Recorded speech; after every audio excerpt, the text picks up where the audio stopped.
you. Shut up. But Andy, shut the up. You make a living of people consuming content so that they can view your ads and then so they can feel comforted by you, understand you more. Okay, welcome back everyone to episode 4, To the Flip Side. I'm joined with my co-host, Andy. How are you? I'm good. Long week, but I'm happy to be back. Long week indeed. I know it was a long week for you especially, but today is the 14th of September 2020, nearly towards the end of the year.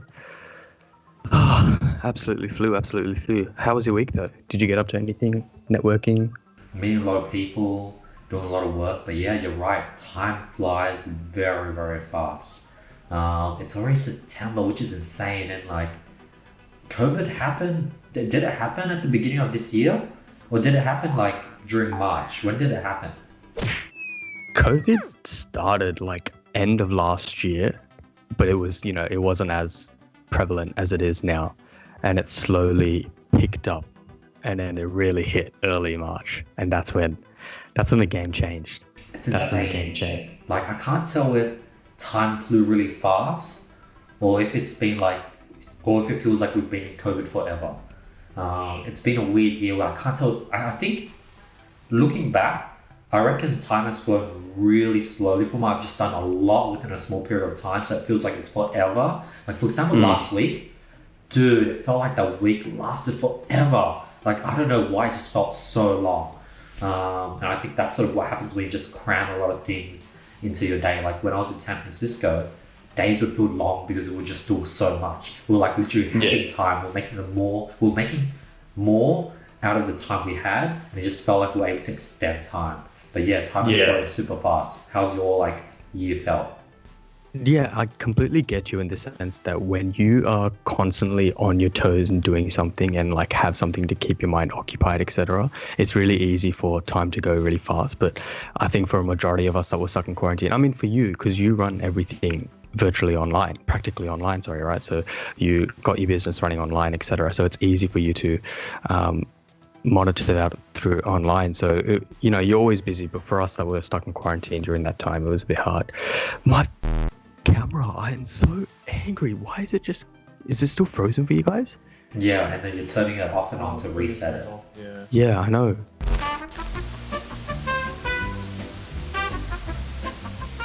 Like I was saying, it's just one of those things where time just flew for some people. Time really went slowly for other people, but it is what it is. We're now in September, close to the end of the year.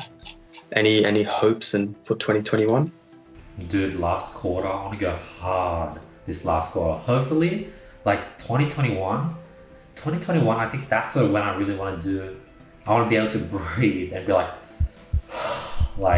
I'm just going to really work super hard over the next quarter. And hopefully 2021 is going to be the break, literally and figuratively, the break where everything just glues together. But if it doesn't, I'll just keep pushing. But yeah, everything falls into place. Yeah, 100%. I think especially because this year you worked so hard to essentially cultivate it and create it, and now you've got it. It's like I'm thinking of the metaphor of a steam train where you've been shoving the coal into the steam train for so long, and now you've got enough energy to keep it automated, keep it rolling until it's finally eventually just kind of start going by itself, and then you can work on other things to get it, electric train, and then you'll be flying, mate. You'll be flying before you know. But dude, right now I feel like I'm at a stage where I'm just I have a person that I'm teaching, and I'm I'm shoveling the coal in. I'm I'm watching. This is how you do it. You go here. This is how you do it. You got this, all right? You give it a try. No, that's wrong. Do it like this. That's the phase I'm at. Where it's but then once I get that person trained, and then he's doing it, then I fix up everything else on the train, then I can just sit on top of the train and just cruise. And kick back. Stephen, are you listening, mate? You better be shoveling that coal in pretty well, all right? You better be listening. But yeah, dude, so on the topic of this, I actually saw something quite interesting, and I was talking about it with one of my friends, a few of my friends the other day, but we didn't get around to, it was for their podcast, but we didn't get around to posting it, right? So on the topic of entrepreneurial people and entrepreneurs, in America, recently there's been I think surveys or studies, but there's essentially surveyed and talk to the youth and ask the youth, what do you want to be when you grow up? Or, what do you see yourself doing when you grow up? Or what is the ideal job that you want to get into? Did you hear about this? I've heard that apparently one of the most popular sort of jobs is being a YouTuber. Yeah, it's either a YouTuber or an influencer. So a social media influencer. Yeah, so you shook your head. See, it's insane, right? Because 5 to 10 years ago, you would have just been like, bro, you slap that kid in line and be like, bro, stay in school, do this, do that, right? It's interesting to see how far it's come that the kids nowadays, I'm saying kids as if I'm a grown-up adult, but it's interesting to see how they've essentially seen the rise of all these nobodies, right? And now they want to be like the social media influencer of the next generation, right? So I guess, what do you think that means for the future, or like, what do you make of that? Because I think that's quite crazy. I don't know, like, I just don't think that kids should be aspiring to be a social media influencer, although I can, 100%, but then that's like saying, I don't think my kid should aspire to be an actor or a film writer or anything. Obviously it's that creative aspect of them coming out, but it's because when you think of social media influencers, you think of the influencers nowadays, your Kylie Jenners, your Logan Pauls, all these people, right? And like, I don't know, like, what do you make of it? Dude, apparently Gary Vaynerchuk said that within the next 10, 20, 30 years, every single person is going to be a micro influencer. Every single person is going to have 3,000 followers. That sort of ish makes sense. Like, if you look at it, like 10 years ago, everyone had like probably 50, 60, 70, 100 friends. Now everyone has 1,000 friends on Facebook, and that's like the bare minimum. Like, everyone just knows more and more people, and everyone's slowly becoming like their own micro influencer. But when it comes to like making a career out of it, I don't know. I think that's the dream job, just like how everyone wanted to be an actor, but it's just as hard. Like, becoming an influencer is just as hard as becoming an actor. And like, back 50 years ago, 60 years ago, everyone dreamed, everyone wanted to be famous, everyone wanted to be a singer, actor, go on American Idol, but that didn't really like stuff up society. There was a lot of broken dreams, a lot of like people growing up and like finding that, okay, I'm not going to be a singer, I'm going to get a job. I think the same thing's going to happen. Yeah, I didn't think of it that way, in the sense that you have these reality TV programs or these talent shows where people would essentially go on and aspire to be the next whoever, the biggest singer was. But I think the point that the way that I interpreted that was that kids these days, because, I don't know if you saw, like a couple of months ago, Jake Paul was like, he was releasing some course similar to the great Andy Mai. He released a course like, he's like, I didn't succeed in school, I didn't do this, buy my course and you'll be amazing. And when you market that product to they're essentially vulnerable in their minds, right? Because they're growing up, and when you grow up with everything around you, you're quick to grab onto it, you're quick to believe it, you're quick to want to latch onto it. And I think that's just negative, because it just builds up a false image inside of these kids where they think, I'll just be the next Jake Paul. Why do I need to go to school? Why do I need to study? He told me he can sell this program to me. I'll buy the program and I'll be the next Jake Paul. I think if it's to a point where it affects the kid's mindset or the youth's mindset at a young age and deters them from, finishing school and getting a decent, like a minimum education, I think that's where the problems definitely start. I think definitely what I was going to say was things like this always existed, like things like those ads on TV talking about get a book or some course, or you go through news. There's always been these ads, but you're right how the reason why it's bad is because Jake Paul can reach so many people, whereas back then, before the internet, you couldn't reach so many people in one go.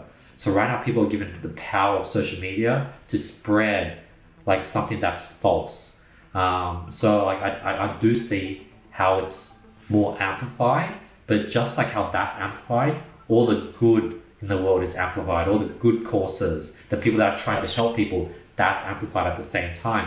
So I reckon all these stuff always existed, but this transitions into the topic of like, what's your thoughts on this? So over the last week, Christian, the world has gone dark for you. Like Donald Trump has won. There's all these people taking advantage of job keeper schemes. There's like all these people trying to find ways to cheat the tax system. There's people like Jake Paul. There's people like Donald Trump saying random shit, and you're like, the world is shit, and like everything is shit in your world. Let's break that down, Christian. Just hate this world, eh? Let's break that down. I don't hate people. I don't hate the world. It's just there's a lot that's wrong with this world right now that you can essentially look at and think, like, where are we going? What direction are we going in? Where do we see ourselves?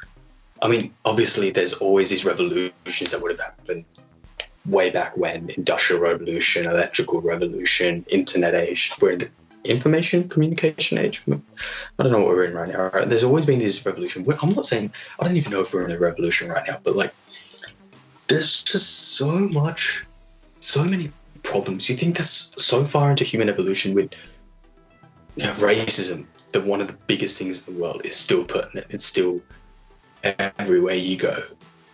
And if you think that racism isn't anywhere, like if you think that racism doesn't exist in certain areas, you're wrong. Like you're 100% and do you think wrong. the ratio of those negative things you just mentioned, I don't know, let's say in the world, 20% of the world is like what you say it is. Has it increased or decreased over the last 100 years, you reckon? The ratio. So yes, if there's more, but you also have to take in the increase of good. So like ratio, not by volume. Yes, the volume increased because of the internet, but then the volume of good has also increased. What's your thoughts on the ratio? Yeah, so the ratio will always adjust itself based on whatever's happening. I think the ratio right now, like with the age of the internet, with the age of technology, I think the ratio is far, like the good far outweighs the negative, in the sense that we are so much more advanced and so much more blessed to be in the position that we are today than we would be X amount of years ago, right? And then how did that come to be? Like, how did we just become better? In terms of like everything that we have around us. But like, how did that happen? It's like through people, like through like people like Elon Musk, all these positive people, all these scientists, like through positive people, we've been able to have such a more blessed life, like you just mentioned. And then obviously through negative people, we have like fake news and like, racism.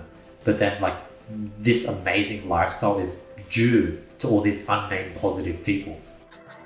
Yeah, definitely. I think it's all perspective. Everything is, no matter what you think of it, everything comes down to perspective at the end of the day, right? And it's like, no matter what way you look at it, I mean, I'm obviously heavily focused on the negatives right now, but you're right. Like when you take a step back and focus on the bigger picture as to what's going on, it's not as bad. It's just like, it's just interesting to see, isn't it? It's just interesting because like you'd hope for a day when there's like change.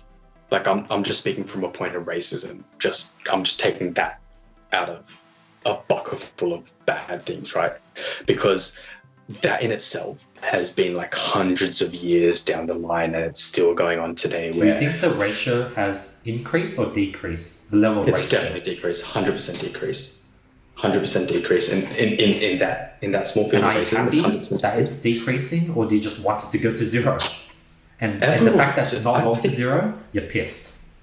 I think everyone wants it to go as close to zero as it possibly can, but I don't think it ever. I don't know. I don't think it's hard to say. I don't think it ever will, but it's hard to see it come to a point where it won't be zero. Because how do you? That's decreasing.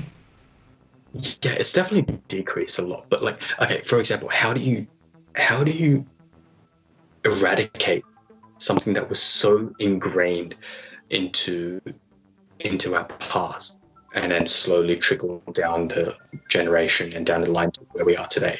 How do you get rid of time and also education of the youth?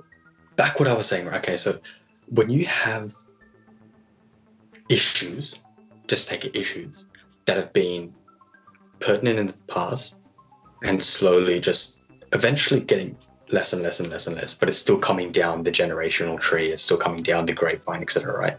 How do you get rid of it? How would you think about eradicating it?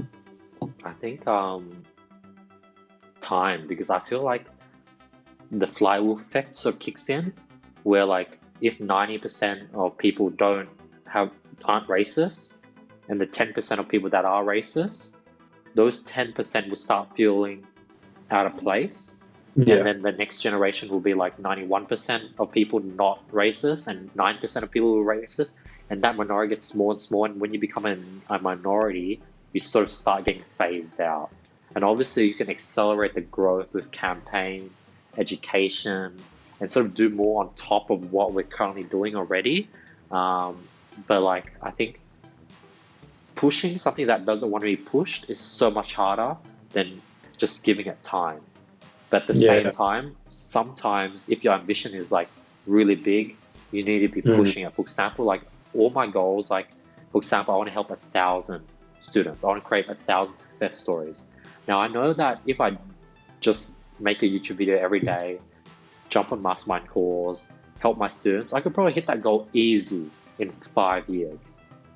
But I'm going to really push myself to my limits, like put in like literally 150% and have that extra 50% only yield an extra 10% in actual results, because it's sort of inefficient. But I'm able to, if I can push that 5 years down to 3 years or 2.5, it will require so much more effort. It will require, I'm cutting the time in half, but I'm going to have to push myself 4 times as much. But it's going to be worth it to me, because I know that if I can do that, then I'll be able to achieve my next goal, rather than, let's say I want to become a billionaire by 35. If I go ahead and take 2.5 years instead of 5 years, I'll be able to hit a billion by 25 instead of 35, because the effects get compounded over time. And that's why I'm pushing it so hard. But same with the racism thing. Yes, you can sort of push it and do all these campaigns, but nothing is going to have a bigger as an effect as time.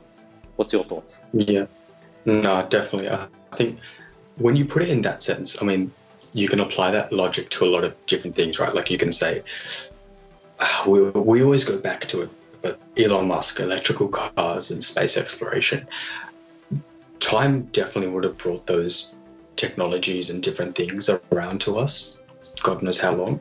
But when you push and advocate it and really try and make the most of it, obviously it'll come to fruition a lot earlier. But in saying that, with a lot of these issues, I think that especially with social media nowadays, with these platforms of TikTok and Instagram and everything, it's so easy for opinions to be shared, vocalized, and spread. Like, it's so easy to become influenced from it, hence what I feel like, influencer. I feel like, you know how we talk about the algorithm is so strong, where if you start looking at right-wing stuff, you just get into a bunch of right-wing content on your Facebook, and you just get surrounded by all this right-wing content.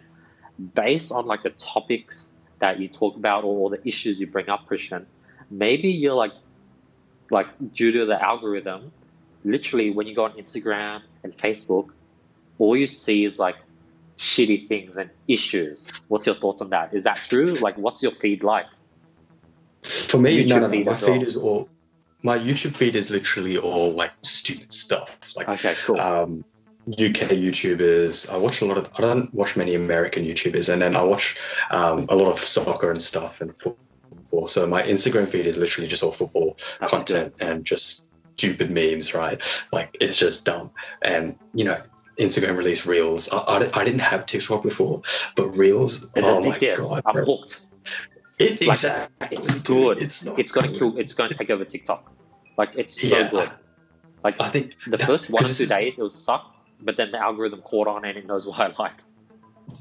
That's the thing. Like, literally, you said it exactly. 1 to 2 days is all it took for the Instagram algorithm to kick off. And do you remember the first time Instagram released stories?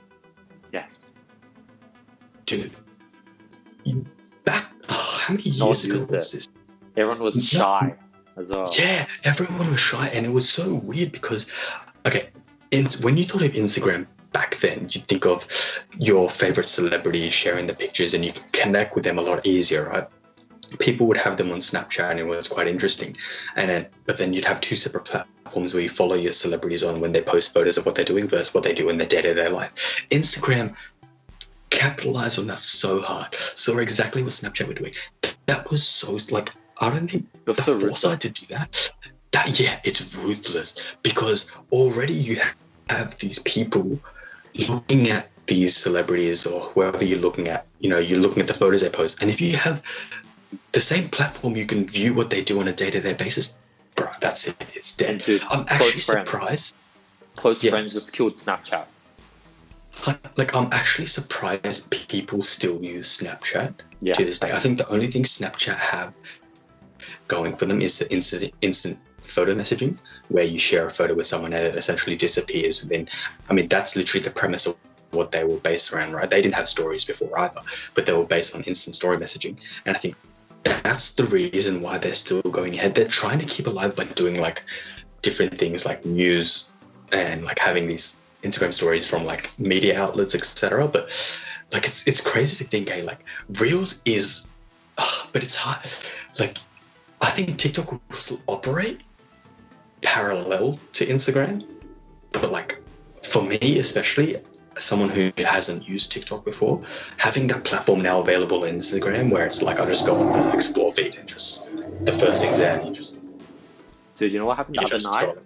I was bored. It was like a late night. It was like Saturday night or something. I just went on Tinder to check out if I got any like new stars or anything. And then there was like this game. It was like a movie. I don't know what they call it. It was like some event where it was like those games where you're the main character. You don't even see yourself, and you're just like walking around, and some girl asks you a question, and you have different options of what you want to reply. But what it was like there was two replies: swipe left, swipe right, and then there's the two different replies. And I was just like swiping left, right, and I played at least like 10 minutes, and I was like, what the fuck though? So I just went off, because I thought like in the end I'll get into like some like chat or something with all the other people playing the game, but it just kept on going. It was like a movie. I was like, this man, I'm like 15 minutes in, I'm just like swiping, and like I can't speed it up, because it's like literally real life. Like it was like not a movie where it's like fast paced where there are cuts. I'm literally walking around first person, and like I'm talking to people and shit, and I can't speed it up, but like that was interesting. It's so interesting how you were immediately so captivated by it that you're just staring at your screen. You're just like letting it control you. Yeah, you're for 10 minutes straight, I was like, I got hooked for 10 minutes. I was like, what the f-? And it felt real. But I think that's the future, dude. Like I was playing, I was like, dude, I felt like so first person. I felt like I was talking to all these people. They're all actors, of course. And I was able to literally choose what I would say. But it's pretty smart, because I think what Tinder wanted to do with that was they wanted to like get people excited. Then this sort of like movie where they're the main character and they go to a party, and then they're seeing all these girls, and that's going to get them to use Tinder and like get some matches and like try to get what happened in that movie to happen in real life. In real life, yeah, but disclaimer, unfortunately, it doesn't always happen what you see in the movies, what you see on Tinder. It doesn't always happen in real life, okay? So don't have high hopes for anyone listening, not yourself, obviously, but think about it this way. If Tinder were to integrate VR, if they integrated VR into their app, and they let, especially during COVID, when people are in lockdown, you can't go out, or like in unfortunate circumstances, if they integrated VR, you could live through yourself in the first person and go on a date with someone across the world, or your long distance relationship. You can maintain that. You can put a headset on, connect. I can see that. You'll be like in bed. You'll be literally like in pajamas and shit. You'll have your remote controller. Put on your like, dude. Oh shit, do I have it? Oh, I don't have it. So you have this VR headset. The ones where you would put your phone into it. Have you seen those? Oh, right. But you can put on your VR and you just be like controlling yourself, and you'll be talking like, hey, what's up? Like I can see that happening. You'll be just in pajamas. And it's a smart idea. Like if they capitalize on that, but the thing is that technology for VR is a little bit too primitive for it to be established onto platforms like Tinder. Like they're really trying to push it in terms of innovation, etc. But if that would be possible, yeah, like you said, you could just sit on bed in your pajamas, or like just sit down at a table like I am now and have a plate of food in front of you, put the VR on, and you're seeing your date with a plate of food in front of he, she, them, whatever, and you're interacting with each other and you can virtually see each other. And then like obviously you can't feel anything. Have you watched Ready Player One? Yeah, I hate it. Where you have like the same a whole suit and then like you feel them touching you. That's pretty crazy. But what was I going to say? That's extremes. Yeah, Ready that's Player pretty One, crazy. The premise of that movie was good. I hated the plot. It was just crap plot. But like, yeah, like that could be the future. People just put on a pair of goggles and interact with each other virtually, and then that would just ruin. Yeah, there's too many problems associated with that. Yeah, you were saying earlier. What were you saying? There's two topics I want to talk about. I'll talk about the first one. Like Bitmojis and like all our like action figures of our face, and like for example in Snapchat you have your snap emoji or some shit. Like that's a precursor. Apple have that. Yeah, Apple have that technology with their scanning face. Yeah, that's a precursor. And then the next thing I wanted to talk about was Fortnite. Did you see that like virtual sort of like festival in Fortnite? Like where people would show up and they'll dance, and there was like Travis Scott like playing music. Yeah. There was like DJ, what's the Asian guy with long hair? Aoki, Steve Aoki, and like festival like on a game. It's interesting to think, like a lot of people rocked up for that, and then you deck out your character with the latest skins or the latest clothing, and people pay a lot of money for those things, right? And it's like, dude, like, what's going on? You know what I mean? Like, how did this happen? It's just, I just don't understand how that happens, but it is what it is. Yeah, dude. What I was going to talk about was your phone. iPhone has this sort of screen time app. I don't know if you have that on your phone. Here we go. Yeah, just go. Later. Yeah. But like, I think on average, I don't use my phone much. Let me check it now. But like, I remember it used to be like 4 hours a day, which is insane. Like 4 hours a day. But like, I'm pretty sure people would get the time. If 4 hours is for me and I work a lot, I'm pretty busy, then like normal people might be even like at 8 hours a day or some shit. I wouldn't be surprised. Yeah, are you talking about screen on time? Like how much screen time you have per child? Yeah. See, that's quite interesting because our screen time, you using like how many times you use it. Daily average 4 hours and 30 minutes. Damn. I ain't even about to check mine. If I check mine, it's gonna be bad. But because mine was when I was just during peak quarantine, I would just sit at home, do absolutely nothing. My screen on time for Instagram, it was bad. That was like 2 to 3 hours. Damn. 2 to 3 hours. Yeah, dude, 2 to 3 hours a day I was spending on Instagram. Is it the Obviously explore right page? now.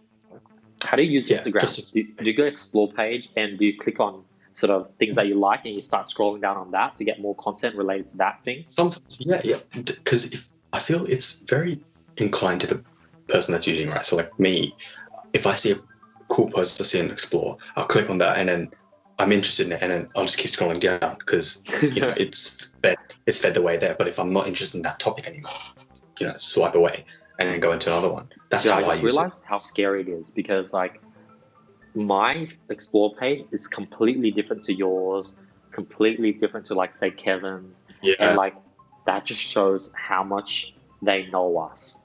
They literally know us inside and out. Like for us to have completely different explore page, that means they have a lot of data to differentiate us as people.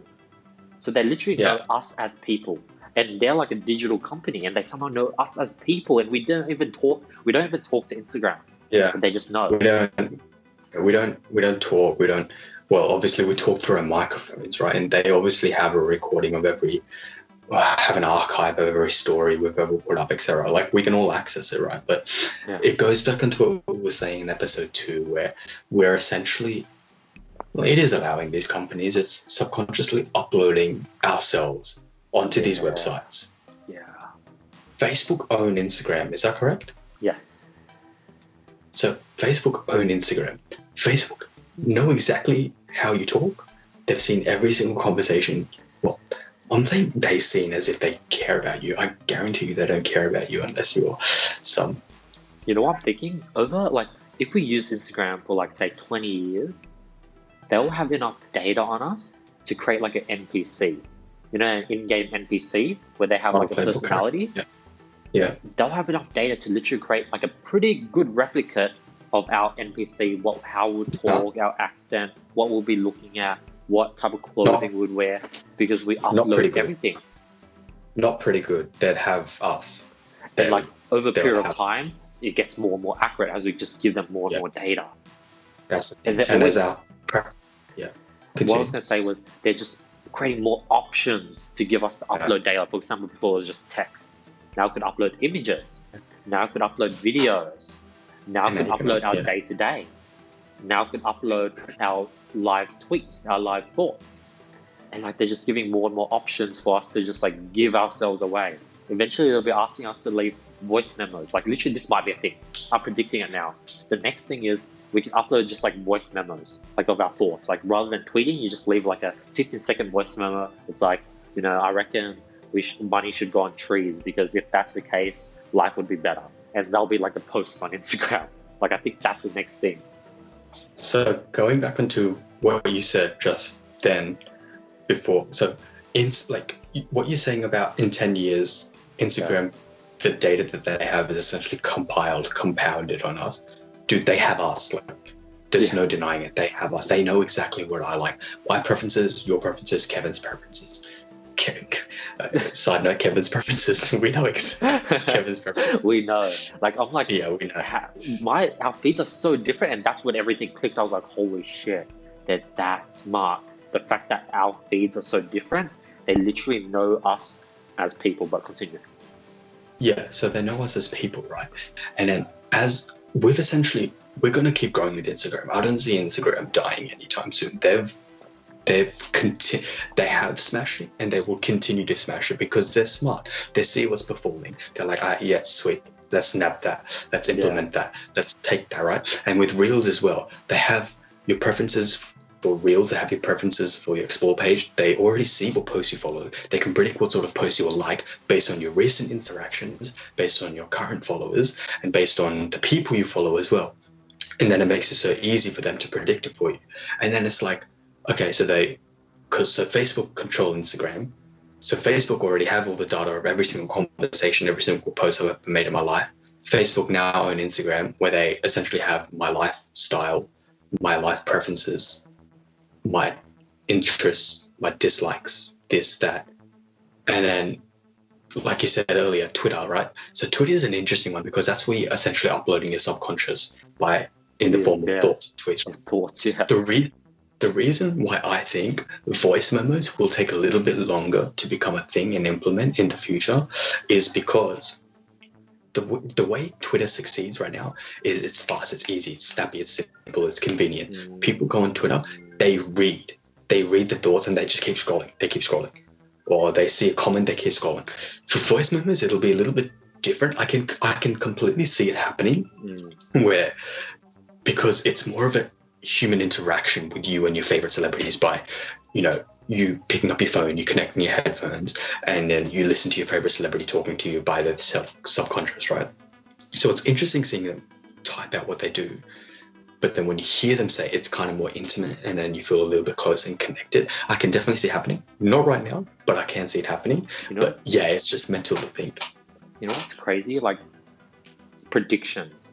For some reason, predictions rarely become true. For example, let's say I predicted that eventually our phones will get very good where we could film 360, where we could walk around and we could literally film 360, and we'll get into a VR world where people could wear headsets, and when they're watching someone's story, they could look around and see what's around, and they could see Kylie Jenner, they could see all her friends walking around her, and like every camera will be VR, like 360, and people could view 360. Like these predictions, but they will most likely not happen. And the things that happen are so unexpected. Who would have thought vertical 15-second videos like TikToks were the next big thing?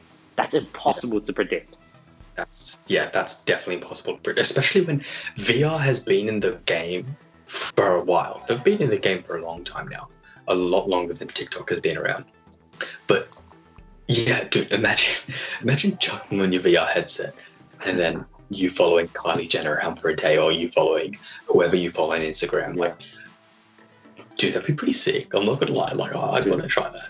Two things. Have you saw those videos where on your phone you would move around and it'll move with your phone? Yeah. That's one thing. And two, dude, I learned this like last year or something. But apparently there's this Twitch streamers that have these like cameras hooked up to them with like Wi-Fi and internet, and like they have a Wi-Fi box, and they literally walk around. They travel to Japan, and people literally just watch them and just like watch them for like 8 hours a day, just like of them walking around Japan, and they follow, like they watch these people stream what they're doing, walking around. So like what you said about following Kylie Jenner, some people do that like as a living on Twitch. It's insane. I've read about it, or I've seen it. I've seen one person, but like the setup that you'd need is pretty legit. Like you'd either need unlimited data, and then you'd need your camera, and then you need your Twitch account running, and then you need power all day. Dude, who's bothered to do that? Yeah, I think like they've literally like I question the exact same thing, but I think there's literally like a backpack that has all those things in one. But obviously right now it's too like hardcore, and eventually people can do the same thing, just walk in with a phone. But yeah, that might be the future, because there's literally people that have time to just watch someone 8 hours a day. But then that brings me to the Wall-E sort of thing, where like literally people are going to evolve to a point where we just consume content all day long. Like, dude, we went from like consuming like 1-2 minute Facebook videos to 10-minute YouTube videos to 2-hour podcasts. That's normal. Yeah. People are consuming long form content. Now that's ironic because I want you guys to listen, but like it's insane how people literally just listen to things 2 hours at a time. People spend 8 hours on their phone just like consuming content. I think consumption, that's what's the next phase, when things become so optimized that people just have so much time in their hand. Like I really believe like what Jack Ma said is like eventually people are going to work 4 days a week because we just got that efficient. Yeah, 100%. I can 100% the workforce being automated to 4 days a week. And it's interesting that you say the content consumption, it's only going to increase, right? It is only going to increase. But it's interesting to see how we always say a recurring theme in this podcast is our boys Elon Musk and Jeff Bezos, and 5 to 10 years ago. It's interesting, 5 to 10 years ago, like you said earlier, we would not have thought that we would be consuming content the way that we are now. 2-hour podcast, swiping up on some random people dancing on your TikTok, on your Reels. I'm guilty to it, obviously. Everyone's guilty to it. I'm too. One of my friends tried not to be guilty to it, but he's guilty to it as well. And it's like it's just addicting. I don't know what it is. Like, so addicting. Consuming content is addicting. And it gets to a point where I think the whole premise of it is it allows you to feel detached from your reality, from your problems, from everything they're going through. I'm super self-aware, and like when things are loading, or like I'm waiting for something to download or something to render, I get bored, and then I like baseline, like this is the amount of emotions I'm feeling, and then you get on my phone, you get the game, and then you start like this. Exactly. So people are literally like, it's literally addiction. Like the phone is so addictive. Like you're literally increasing your norm of dopamine. Like your receptors are literally fried. Everyone has to wake up and check their phone, because like when you wake up, you're already bored, you're reset at 0, and like 0 feels shit because you're always used to 10. And to maintain a level 10, you have to be constantly checking your notifications. Like sometimes I pick up my phone, I swipe down and look at notifications. Sometimes it's hard for me not to swipe down and see if I have any new notifications. The phone is so addictive, and like that's what I'm trying to do, like detox it. And when I detox it, I feel so much more happy. I think it's the same for everyone. I think no one can say that they don't have any notifications refreshed to check and see if they do, even though that they know that they probably won't. Or if you're popular, lucky you have notifications. Or lucky you, shut up. But yeah, dude, like it's just mental to think, especially. Okay, put it this way: me throwing a little bit of a curveball at you. What would you say to people who would listen to this and say, Andy, shut the fuck up? You make a living of people consuming content so that they can view your ads, and then so they can feel comforted by you, understand you more, and then proceed to learn about you and your course. What would you say to that? Like, obviously, because it is a day and age where everyone is a profit about this. Everyone will profit from this, however they will, or maybe just consume it anyway. But yeah, what would you say? I think for me personally, when I content detox, I feel happier. So like for you, it might be different. 2, when I was first getting started and I didn't know anything, I required content, value, and knowledge to get me to a place where I was able to make money online and become successful. So content has helped me so much, and I use it as an aid. And that's why I try to give value every single content I want. Like I want to give value and comfort people. Not really comfort people, but make sure people learn something. But on the comfort level, sometimes you just feel like, I think when you're down, you could watch something that's funny and let it comfort you. But I think that's actually like a sort of crutch.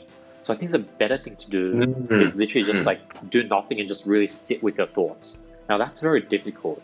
And like, I think like I see Logan Paul and shit say stuff like, I want to help people. Like when I see someone say that every day their life is shit, but when they get home, they get to watch Logan Paul vlogs and it makes them feel happy. And that's why I love to do what I'm doing. I'm like confident enough to say that if you have the will to, just stop watching my content, stop watching any content in general, because that's going to make you more happy. Because I feel like if I were to say, hey, watch my content because it will make you more happy and I'll be able to comfort you, you'll be able to learn things and sort of procrastinate happily. I think that's good. That's like keeping people sustained. Whereas like if you want people to thrive, they have to quit. But then keeping people sustained, that's also like a good deed as well, I guess. I don't know. What's your thoughts, Krishn?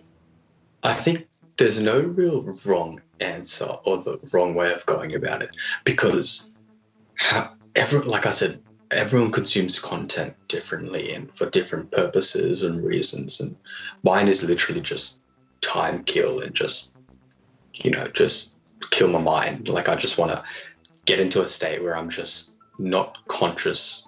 When I consume content, I don't want to be conscious. You know what I mean? Like it takes no effort for you just pick up your phone and scroll through it. That's a reason why I do it, right? But it's interesting because you said some people have it as a crutch, and it's different for everyone. Some people do.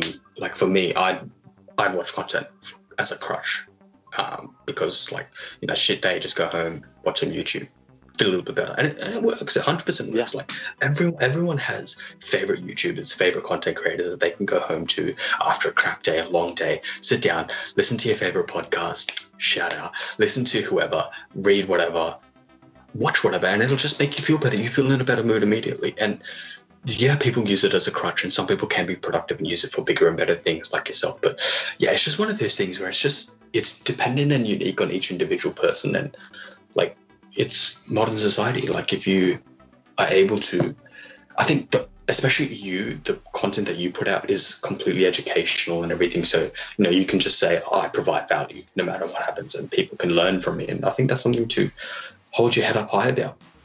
And then the other way to see it is just see it like movies, where you create movies because you want to incite enjoyment. And then like you could literally just see all this in a perspective where we're just making movies, we're making content, we're making like long form movies, and people are literally view it as entertainment. And when you sort of have someone, they're a movie lover and they're like going to movies, you don't really see movies as a crutch. It's sort of seen as an entertainment. So that's another way to view content as well. Yeah, definitely. I think what makes it scary is just the algorithm. That's sort of what makes it scary, where literally Facebook's goal, YouTube's goal is to increase your watch time. Yeah, and it's working. But I don't know. I wonder what the future holds, especially with the amount of content that we consume now. Imagine if the content just gets like injected in us somehow. Or just, I don't know, it'll be interesting. My bet right now is, this is my sort of prediction. Right now, the amount of content we have is actually not enough. So right now, let's say there's like literally terabytes or petabytes of content being uploaded every single minute. I reckon there's not enough content. I reckon the algorithm is already strong enough that literally, if there was enough content, we'll be stuck on YouTube for 8 hours a day.